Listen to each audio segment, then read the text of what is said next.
It was a shiny day when I left the house this morning. Lighting up my sixth cigarette of the day, I walked to the corner store to get a couple more packs to get me through the long day I had ahead of me. In the line, just before me was a young lady who I heard asking for 2 packs of Marlboro Reds. She was asked for her ID, which she agreed to. Looks like she was of legal age to buy cigarettes, but to be honest, she looked much younger. And already buying 2 packs at once at her age definitely got myself reminding of the 16-year-old me, already so addicted to cigarettes. This was 20 years ago, and since then I have nothing but increased my daily consumption of cigarettes. The young lady didn't waste any time and immediately started to open one of her beautiful red packs as she walked out of the store. It didn't take me too long before I followed her steps, as Mrs. Mary already knows what I'm there for every single morning.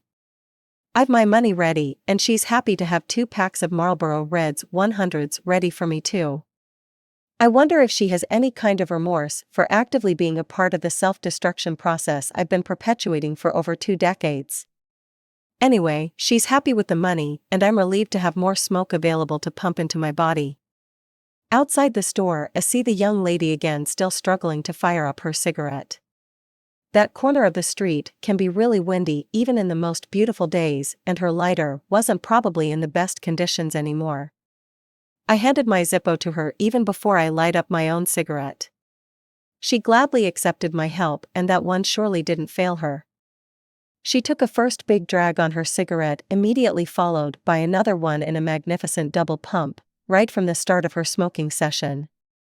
The despair of wanting to light up a cigarette and not being able to do so because your lighter isn't cooperating can drive you crazy, and once you finally get that smoke, you basically turn into a human smoke machine whose sole purpose in that moment is to convert tobacco leaves into smoke and process the output inside of your lungs.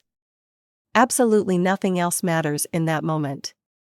I could see her immediately feeling so much better, and I was genuinely happy for her and for the fact that in some way or another I was a part of her getting rid of that specific craving. Of course, many more cravings as strong or even stronger than that one will keep coming, probably more and more often, and I wouldn't be able to be the help she needs for all of them. Or could I?